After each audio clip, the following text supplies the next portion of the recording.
Hey, how's it going? It's Ian Hart, and today I'm going to be speaking to you about training and injuries.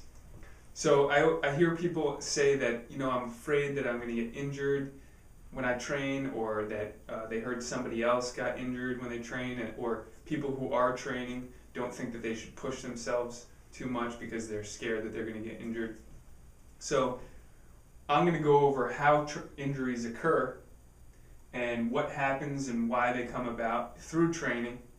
And then also people that say, I don't want to train because I'm scared I'm going to get injured. That's just really an excuse, because you wouldn't say I'm not going to fly because other planes have crashed, or I'm not going to drive because there's been someone's crashed their car previously. Those are things that just happen in life. It's a very small percentage if you're training properly. And the way that injury occurs is actually through bad movement, which has been caused by muscular imbalances, which we're going to explain now. So it's important to know that training will prevent injuries more than create injuries. And it will also prevent pain, not only now, but later on in life.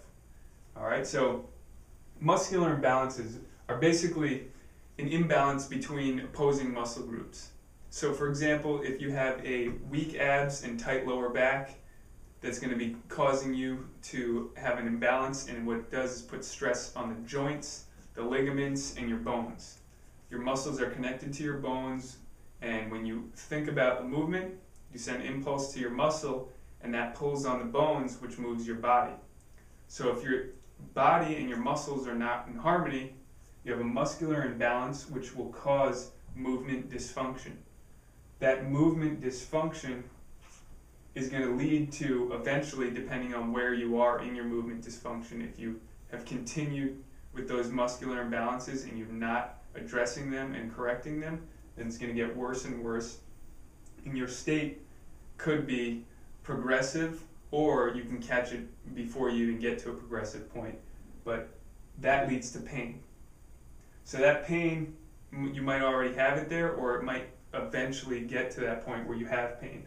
But when you train, basically what we want to do is address the muscular imbalances, and just moving properly will eliminate the muscular imbalances, get you moving better, so you can be stronger, your bones and joints have less stress on them, and then you're actually in a better state, and then your pain is eliminated and you feel better.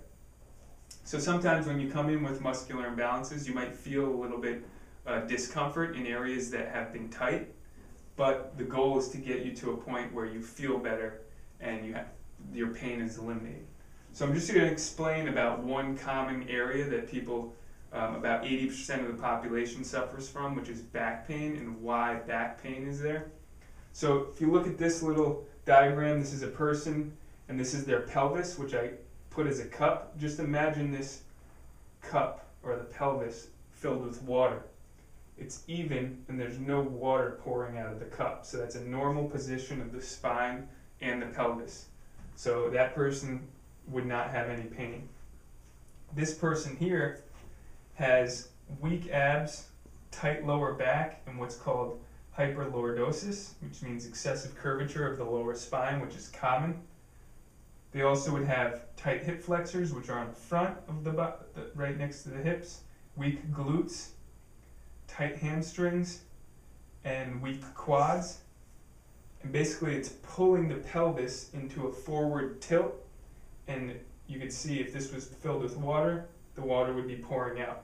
So the goal is to get the pelvis back to normal position, and the way that's done is, obviously, if they have weak abs, strengthen the abs, stretch the back, stretch the hip flexors, strengthen the glutes, stretch the hamstrings, and strengthen the quads.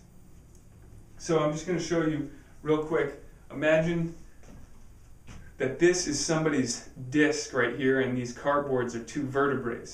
So if you have excessive lordosis in the spine, the vertebrae are going to be pinching down, causing a disc herniation, which could cause pressure against nerves and against the muscles and cause pain.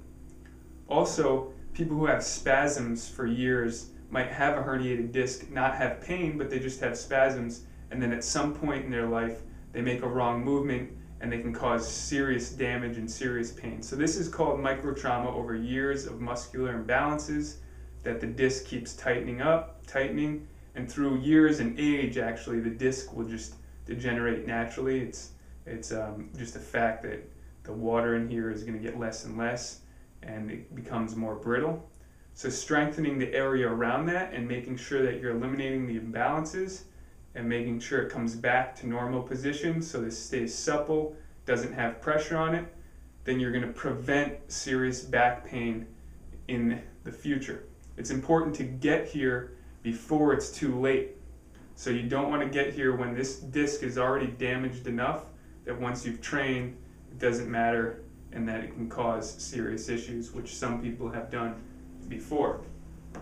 So it's important to know that training, again, is going to eliminate your muscular imbalances, get you moving better, increase the state that you're in now, meaning you'll live a better life, longer years, and you can actually reverse the aging process in your muscles so that you're stronger and then life becomes easier. And eliminating pain not only now, but for the future. So again, this is Training and Injuries, and this is Ian Hart at the Hardcore blog. And if you have any comments or questions, go ahead and leave it below, and I will get back to you with an answer.